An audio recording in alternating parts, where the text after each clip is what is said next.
Percebi, pelo que estive a ler sobre ti, que antes do jornalismo quiseste ser. Pensaste em ser realizadora e só por curiosidade, quais é que eram os filmes que te inspiravam? Os filmes que me inspiravam, olha, aquilo que me deu vontade de começar, de ir parar ao cinema, mesmo muito miúda, quando eu digo muito miúda, tinha para aí 6 ou 7 anos, foi começar a ver filmes do Star Wars e do Hitchcock. O primeiro filme assim que me fascinou, muito pequenina também, nessa altura, foi o Vertigo, do Hitchcock, e fiquei completamente fascinada pela magia do cinema e gostava muito de ver filmes assim com esse lado de fantasia, de maneiras diferentes, não é? O Star Wars, fantasia, ficção científica, e o Vertigo e todos os outros filmes daquela era dos anos 50, depois dos anos 60 também. Eu gostava muito daquela era dourada de Hollywood, dos musicais, do Gene Kelly, do Fred Astaire, essas coisas todas. Eu gostava muito dessa magia do cinema antigo, e sempre tive vontade de trabalhar com cinema. Depois acabei por vir parar à televisão um bocadinho por acaso. Tirei o curso de Comunicação Social, mas não era esse o meu objetivo inicial, mas acabei por me apaixonar pela televisão, sobretudo pela edição de imagem, que é das coisas que eu mais gosto de fazer, e reportagem, mas gosto muito de fazer a montagem dos meus pequeninos filmes, que é aquilo que eu agora me interrompi para dar esta entrevista. Pronto, é 90% do meu trabalho é isso, é a edição de imagem. Então, mas viste o Vertigo com 7 anos? A sério? 6 6 anos. anos? Puxa! Sim. Não percebi muita coisa, mas gostei imenso das cores e até me assustou um bocadinho, até acho que tive pesadelos com o Vertigo. Mas adorei o Hitchcock, fiquei completamente apaixonada pelo Hitchcock e depois vi tudo o que havia do Hitchcock e gostei muito, fiquei a gostar muito desse género do thriller e li imensas coisas que o Hitchcock escreveu sobre a arte de fazer cinema, não é? Porque ele tinha toda uma forma de fazer cinema muito específica e muito rígida, tinha um guião de ferro li aquelas entrevistas que ele deu, acho que ao Truffaut, e essas coisas todas interessaram-me imenso e comecei a estudar cinema, mesmo a história do cinema. Aliás, acabei por fazer esse curso de História do Cinema e foi assim que acabei por estudar cinema também, para além de comunicação social, mas depois na prática, em termos de profissionais, só comecei a fazer coisas ligadas ao cinema a partir de 2008, acho eu. 2008, sim. Foi quando começou o Cinebox. Exatamente. Antes disso, 2009. fazia coisas pontualmente. Não será 2009? Não, a primeira vez que eu fui... Exato, não, 2009 foi quando começou o Cinebox, mas a partir de 2008 eu já comecei a fazer coisas de cinema. Ok. Foi o primeiro ano que eu fui ao Festival de Cannes e foi a partir de 2008 que eu me especializei na área do cinema. Olha, só voltando atrás da parte da comunicação social e do que tu estudaste, eu estive a ver uma entrevista tua em que tu disseste que havia colegas teus na altura que queriam ir para a Nova e tu preferiste ir para a Católica por ser mais académico. É assim, eu estive na Nova e aquilo já é suficientemente académico, portanto... Mas olha que, mas em termos, no que diz respeito, não sei, foi comunicação social? Foi Ciências da Comunicação, sim. Pronto, eu tinha colegas, tinha amigos que estavam na Nova e que falavam com os da Católica e a percepção que eu tinha em termos do programa do curso, da licenciatura, é que podia não ser ainda suficientemente prático, mas que tinha uma componente prática maior que a da Católica.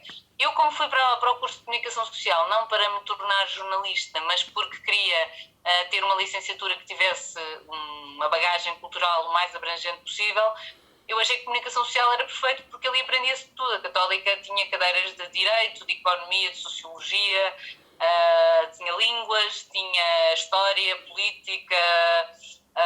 economia, bem, sei lá, já me estou a repetir, mas tinha muita coisa e eu achei que era perfeito para poder aprender um bocadinho mais sobre o mundo, portanto, era suficientemente genérico e abrangente e depois ainda por cima, pronto, os professores de Direito, por exemplo, eram alguns dos melhores do país, os de Economia também, porque a Católica tinha essa valência, tinha os professores das outras faculdades que não de Ciências Humanas, neste caso Direito também era das Ciências Humanas, mas era outro curso, e podíamos partilhar esse capital de ensino com algumas das melhores faculdades nas suas áreas diversas. E, portanto, achei que era muito interessante. Gostei muito do curso, nesse sentido, Só que depois, quando vim para a televisão, eu percebi-me de quão pouco aquilo nos prepara para efetivamente fazer o trabalho jornalístico, sobretudo o trabalho em televisão, porque aprendemos a escrever um texto jornalístico na faculdade, claro, mas é muito vocacionado para a imprensa escrita. E, portanto, em televisão, escrever para televisão é completamente diferente de escrever para a imprensa escrita, e isso é uma coisa com a qual eu lido todos os dias, mesmo quando no Cinebox tivemos estagiários, e ensinei muitos estagiários a escrever para a televisão. É muito mais difícil do que as pessoas pensam, porque normalmente temos uma maneira de escrever muito palavrosa para aquilo que é lido, e aquilo que é ouvido tem que ser mais coloquial, mas depois também não pode ser demasiado coloquial, porque isto continua a ser informação. Portanto, há ali um equilíbrio que é preciso conseguir, e que demora um bocadinho de tempo, não só na maneira de escrever, mas até na maneira de ler, de colocar a voz, de fazer o encadear das entrevistas, dos bocadinhos de entrevistas que escolhemos com o nosso off. Portanto, aprendi isso tudo em 6 meses, não é? E depois foram anos a ganhar tarimba, como se costuma dizer. Portanto, a minha formação de jornalismo teve muito a ver com o aspecto prático já a trabalhar profissionalmente. E quando é que achas que atingiste esse equilíbrio derivado dos anos de tarimba? Quando é que achas que de repente já conseguias, sem qualquer problema, atingir esse equilíbrio da linguagem e tudo isso? Não faço ideia, não sei. Ainda Isto não. é um bocadinho como as pessoas quando tiram a carta e a seguir a tirarem a carta põem-nos logo à frente do volante. Quase ninguém que acaba de tirar a carta está preparado ainda para conduzir um carro, não é? Mas quando é que eu, por exemplo, agora sinto-me não digo que sou uma excelente condutora, mas arranjo-me bastante bem ao volante. Portanto, quando é que eu perdi as rodinhas da bicicleta? Não sei. Mas, exato, mas senti que a dada altura, pronto, gradualmente fui-me sentindo cada vez mais confiante. Não sei, eu acho que se calhar, provavelmente, aquilo que eu sinto é que quando comecei o Cinebox, ainda não estava preparada para a apresentação, porque aí sim, foi nesse ano, foi em 2009, que eu comecei a estar à frente de uma câmara com mais regularidade, e portanto aí comecei a aprender a apresentação, não só do Cinebox, mas logo nesse ano foi o primeiro ano que eu fiz também a apresentação de jornais, que agora mais recentemente voltei a fazer durante uns tempos. Mas acho que quando comecei o Cinebox já estava a máquina já estava bastante oleada no que diz respeito à produção de reportagens, porque eu fiz durante 6 anos, penso eu, parte da editoria de Sociedade da TVI, portanto fiz reportagens de tudo e mais alguma coisa. É a editoria onde cabe quase tudo que não seja nem política, nem desporto, nem economia, nem internacional.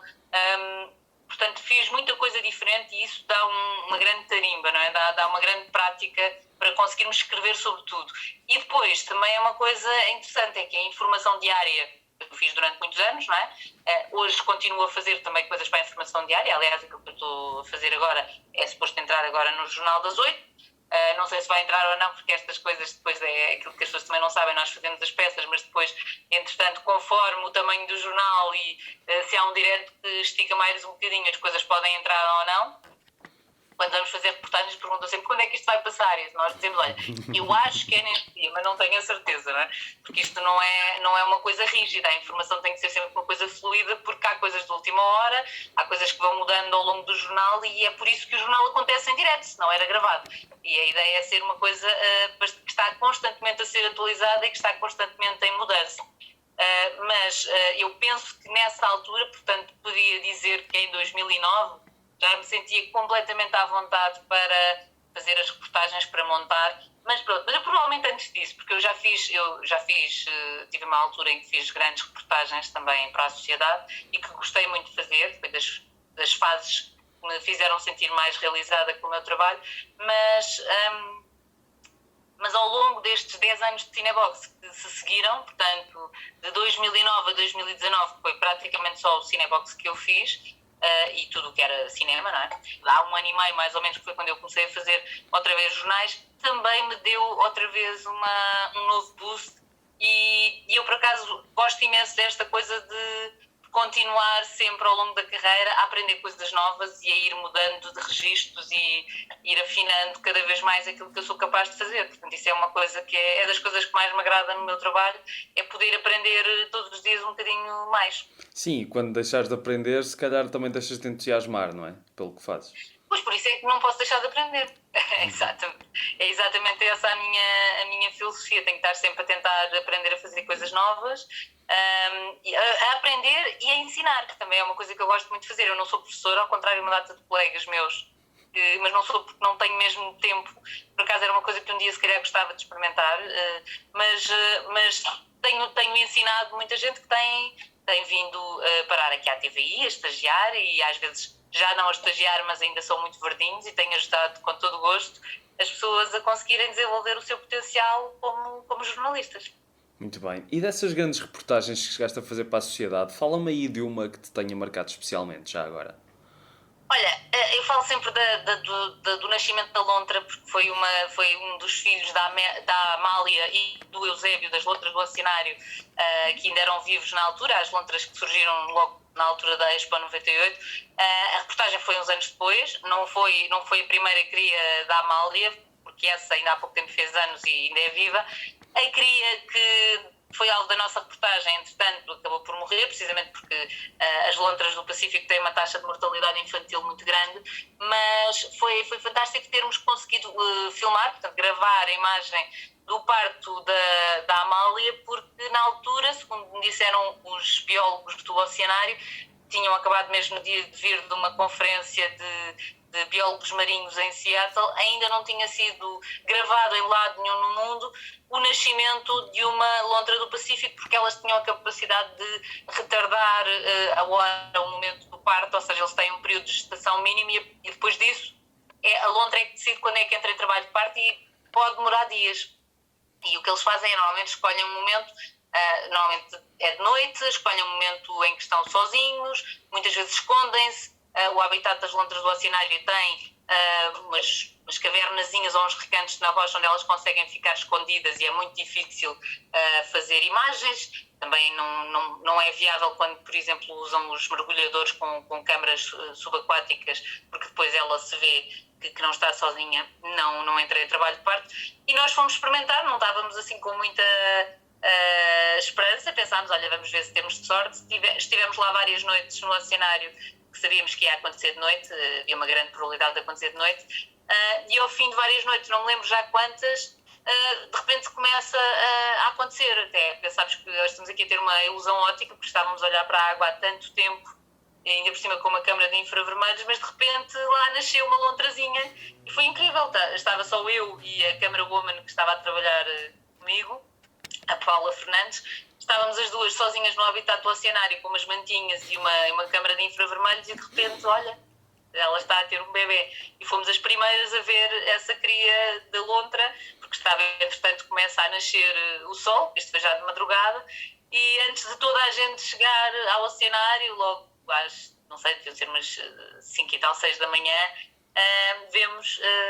fomos as primeiras a ver aquela lontra acabadinha de nascer. Foi incrível, foi daquelas experiências que nunca mais me vou esquecer. Na altura foi uma grande reportagem que teve muito sucesso, passou até no domingo de Páscoa, calhou assim num dia especial, e muita gente viu e muita gente gostou de ver, porque, e já para não falar, pronto, tive o grande prazer, a grande honra da National Geographic ter pedido as imagens à TVI, porque nunca tinham conseguido gravar, portanto, não sei se entretanto, imagino que já alguém tenha conseguido, mas isto foi algures em 2005, penso eu. Foste a primeira. E na altura foi a primeira, quer dizer, eu e a Paula Fernandes, que foi a operadora de imagem. Sim.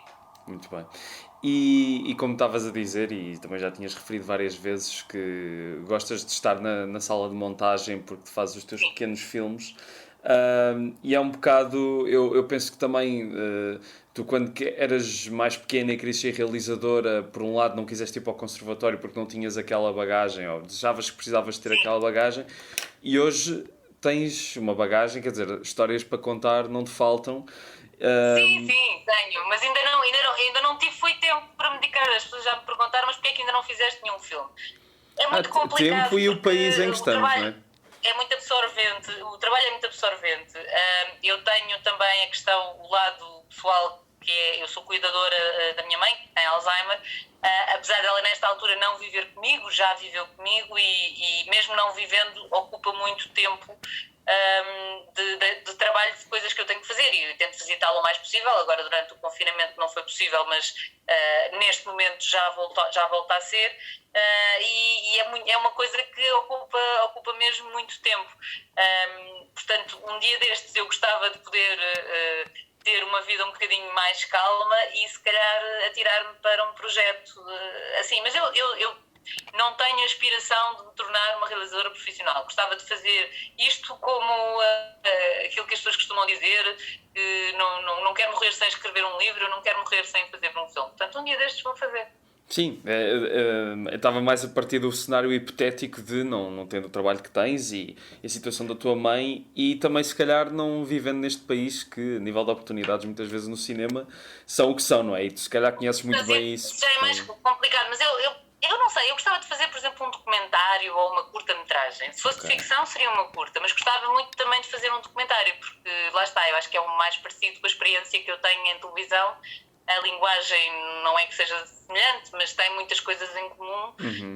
E eu cada vez mais gosto desta coisa de captar coisas que estão a acontecer, portanto captar a realidade e depois poder criar a história através da montagem e poder contar as coisas, ou seja, não manipular a realidade, mas manipular a forma como as pessoas a percebem, não é? E isso é a magia da montagem, é giro.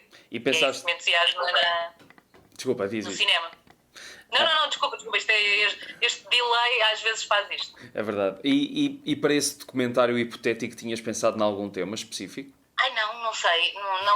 Eu na verdade, eu já pensei em temas para ficção, mas não sei, não quero falar já nisso. Tenho algumas ideias, mas isto é daquelas coisas que se costuma dizer, o segredo é a alma do negócio. Portanto, um dia que queira avançar, as pessoas veem. Muito bem. Queria só perguntar também, ainda por causa da montagem, se alguma entrevista que te tivesse corrido particularmente mal, que depois na montagem até pareceu que ficou boa. Há muitas, mas também não vou dizer quais são. Há muitas. Não é correr particularmente mal, mas acontece muitas vezes, e muito mais do que a maior parte dos jornalistas gostam de admitir, muitas entrevistas que nós chegamos à redação, voltamos da reportagem a pensar, como é que eu vou fazer isto? Mas, na verdade, eu gosto desse desafio, ou seja, não quando aquilo é realmente muito difícil de aproveitar, mas é muito interessante pegar numa entrevista que não nos dá exatamente aquilo que esperamos ou aquilo com o qual estávamos a contar para poder montar uma peça, não é? Porque partimos sempre para a reportagem não com uma ideia pré-definida daquilo que as pessoas vão dizer, mas com várias hipóteses. E se não for assim, não vamos nunca conseguir ter uma peça montada a tempo num jornal. Portanto, temos que ir já com uma ideia mais ou menos definida daquilo que pode acontecer. Quando vamos a caminho da redação, isto se for informação diária, já temos de estar a pensar no que vamos escrever e nas partes da entrevista que vamos escolher.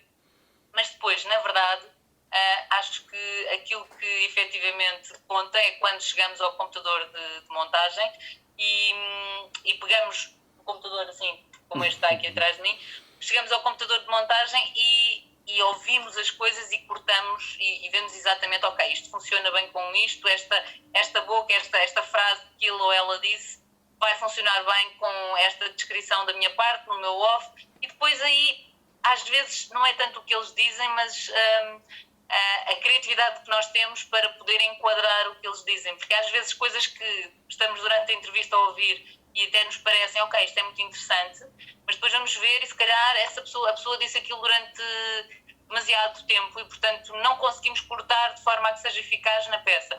Outras vezes, a pessoa até diz uma coisa no início da entrevista e depois diz uma frase no final, e aí, se nós juntarmos as duas, aquilo já vai fazer sentido e vai funcionar bem. E quem ouve no ar não faz ideia se a pessoa disse aquilo numa única frase ou não. Portanto, a montagem é absolutamente essencial para uma coisa ou não, poder ou não funcionar. Mais do que tudo, acho que é parte do trabalho de televisão que faz mais diferença, a não ser, obviamente, quando estamos em direto, porque aí é o que é.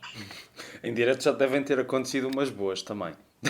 Sim, já, sobretudo quando estava a apresentar jornais, acontecem muitas coisas, desde ficarmos sem o teleponto, situações em que está a acontecer uma loucura qualquer na regi, falha um problema qualquer numa mesa da regi e está tudo em pânico e nós temos que estar à frente da câmara com um ar absolutamente sereno, como se estivesse tudo sob controle, e depois dizem que no ouvido começa a falar, diz qualquer coisa e nós não sabemos o que é que devemos dizer e, sobretudo, não devemos passar a impressão de que alguma coisa de errado está a acontecer. Portanto, infelizmente, quem está à frente da câmara tem de manter sempre aquela imagem de que está tudo sob controle e que nós sabemos tudo o que vai acontecer e tudo o que está a acontecer está na nossa informação e, portanto, às vezes é preciso ter essa fachada que é a performance de um pivô. Por mais nervosos ou por mais inseguros que estejamos, temos de manter aquele ar de confiança para transmitir essa confiança na informação que estamos a dar. É claro que depois também temos que ter cuidado com aquilo que dizemos, mesmo que seja preciso, como se costuma dizer, encher a emissão, não nos podemos precipitar e dizer alguma coisa que não esteja correta e depois temos de pensar, o que demora tempo, que às vezes é preciso fazer em silêncio e depois ficamos 2 ou 3 segundos no ar sem dizer nada, o que é imenso tempo, as pessoas não têm noção. Portanto, é isto tudo que passa na cabeça de um pivô quando de repente está a acontecer qualquer coisa que não é suposto e é por isso que às vezes gaguejam um bocadinho e hesitam e falam mais devagar para ganhar tempo. É isso que acontece nos bastidores, as partes que as pessoas não estão a ver. Muito bem. Só mais... estou mesmo a acabar. Mas só uma curiosidade minha, porque, pronto, nas entrevistas de cinema há muito aquela coisa dos press junkets, não é? Que uma série de jornalistas para falarem pouquíssimo tempo com o ator ou atriz X. E quando tens, por exemplo, 5 minutos para falar com uma dessas personalidades, qual é que é a prioridade? 5 minutos é normal, já tive 3. 3 minutos? 3 minutos. Sim. É que isso só dá para falar de Portugal, só se for. Não dá para mais nada. Não. Mas mesmo para vários países. Não, fora de Portugal, claro. Sim. Não. Estava a dizer só tens tempo de perguntar à pessoa se gosta de Portugal ou não, não é? Não, 3 minutos dá para muita coisa. Já viste, não sei há quantos minutos é que estamos a falar, mas 3 minutos dá para muita coisa. Bem, o truque nestas entrevistas, nos junkets, quando são estrelas muito grandes, quanto maior a estrela, menos tempo temos, não é? Sim. Porque há muito mais procura e temos que dividir o tempo que a estrela tem, estrela, realizadora, ou seja lá qual for o talento, como eles dizem, é o talento que vamos entrevistar. Mas a ideia é ir direto ao assunto. Se virmos que eles estão a engasgar um bocadinho e que a resposta não está a sair de forma fluida e educadamente, se calhar refazer a pergunta ou passar para outra, porque se eles ficarem ali a pensar e assim passam uns 3 minutos, isso aconteceu-me com o Lars von Trier uma vez, que ele não parava, ele estava muito calmamente a tentar responder e eu a ver o cronómetro, sim, porque há um cronómetro que nos diz quanto tempo é que falta, e eu já estava a desesperar, mas pronto, cada segundo que passava de silêncio então mas vamos mudar de assunto, vamos falar disto ou daquilo, e depois lá está, uma pessoa sai de lá com um ar completamente frustrado, a pensar, meu Deus, o que é que eu vou aproveitar daqui, e depois lá está, a montagem acaba por salvar quase tudo. Muito bem, olha, só para acabar, gostava que me falasses de algum filme que tenhas visto recentemente e que gostasses de sugerir aos nossos ouvintes. Olha, filme, sabes que eu, incrivelmente, ultimamente não tenho visto muitos filmes, tenho visto mais séries, mas... Pode ser série também, sem problema. Não, olha, eu tenho estado... eu agora, olha, a última série que me pus a ver já não é de agora, mas estou a gostar imenso, que é o For All Mankind. Sim. Não cheguei a ver. Estou a gostar imenso desta... Pronto, não é a série mais recente. Tenho estado a ver, sei lá, vi o WandaVision,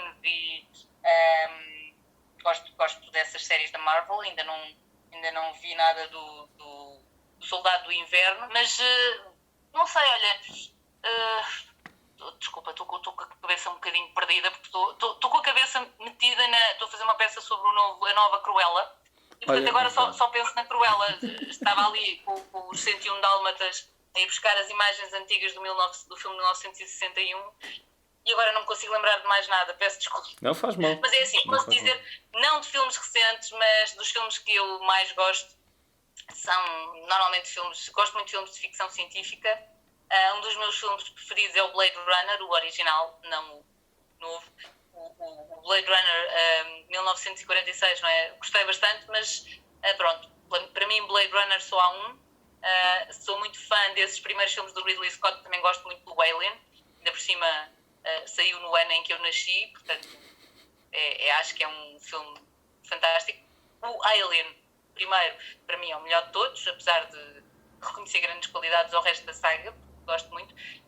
Gosto muito desse género de filmes e sobretudo gosto muito de filmes assim, de caráter também mais filosófico e que nos façam pensar, portanto é essa mistura de ficção científica, filosofia e alguma fantasia que me agrada. Eu gosto muito do Cloud Atlas, um filme que foi muito pouco amado, mas na minha opinião vai ser um dia um filme de culto, ou pelo menos já é um bocadinho para alguns geeks que gostam dessas coisas, mas eu gosto muito do livro e gosto muito do filme e gosto muito da filosofia que está por trás de ambos. Olha, já é uma ótima sugestão. Que eu vos posso aconselhar a ver são esses filmes e ultimamente, sobretudo deste ano em que não houve grandes estreias, vi todos os filmes que estiveram nomeados para os Oscars. Gostei muito do The Sound of Metal, foi provavelmente um dos que eu mais gostei. Acho que está muitíssimo bem feito. Gostei muito do The Father, aliás tenho essa percepção precisamente porque tenho a mãe com Alzheimer e portanto consegui perceber muito bem tudo aquilo que se passa ali, porque achei brilhante fazerem um filme do ponto de vista da pessoa que tem Alzheimer, em vez de ser do ponto de vista de quem rodeia o doente e que se apercebe que alguma coisa não está a correr bem. Quem tem Alzheimer não se apercebe que tem Alzheimer, acha que alguma coisa está errada à volta dele ou dela, com todas as pessoas que o rodeiam, começam a achar que começam a ficar paranoicos, a achar que as pessoas lhes querem fazer mal ou lhes estão a esconder coisas ou a mudar a realidade para fazer com que pensem que estão malucos. E ficam agressivos em relação a toda a gente. É uma das coisas que as pessoas se calhar não têm noção, porque o esquecimento não é de toda a situação ou o aspecto mais duro do Alzheimer. Acho que é mesmo as mudanças na personalidade e a falta de confiança que a pessoa sente e portanto achei que o filme estava muitíssimo bem feito.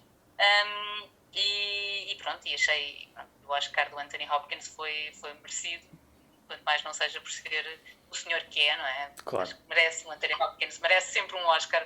Basta sair da cama de manhã e pronto, merece um Oscar. Sim, mas fora isso também ele está brilhante no filme e é tudo o que tu disseste. Está ótimo, está muito bom. Também conheço de perto, tive pessoas da minha família com Alzheimer e também me senti bastante sensibilizado porque é muito palpável aquele retrato, não é uma coisa... Aquilo está realista, está bem feito, Sim. Está muito bem feito e adorei a realização, a forma como nos põe a nós, o espectador, no ponto de vista do doente e como cria no espectador a confusão que a pessoa que tem Alzheimer sente, é muito interessante porque põe-nos do lado da doença e normalmente aquilo que distancia os doentes de Alzheimer de todas as outras pessoas é precisamente que os outros não os compreendem, não conseguem perceber, mas como é que fizeste isto há 5 minutos, como é que não te lembras? Como é que não reconheces o teu próprio filho? Coisas que tão básicas, mas que o filme explica muito bem como é que é possível. É porque para estas pessoas realmente estas coisas não aconteceram ou aquela pessoa não é a minha filha e portanto é claro que isto magoa imenso quem também está do outro lado, não é? Claro. É muito complicado e é uma doença que faz sobretudo moça, na minha opinião ainda mais nos cuidadores do que nos doentes, porque feliz ou infelizmente a dada altura os doentes deixam de ter noção do que se está a passar e se forem bem cuidados acabam por continuar a poder ser felizes, só já não são completos, não é? Claro. Pronto, olha, desculpa acabarmos assim, mas obrigado. É uma nota triste, mas faz parte da vida, é mesmo Sim. Assim.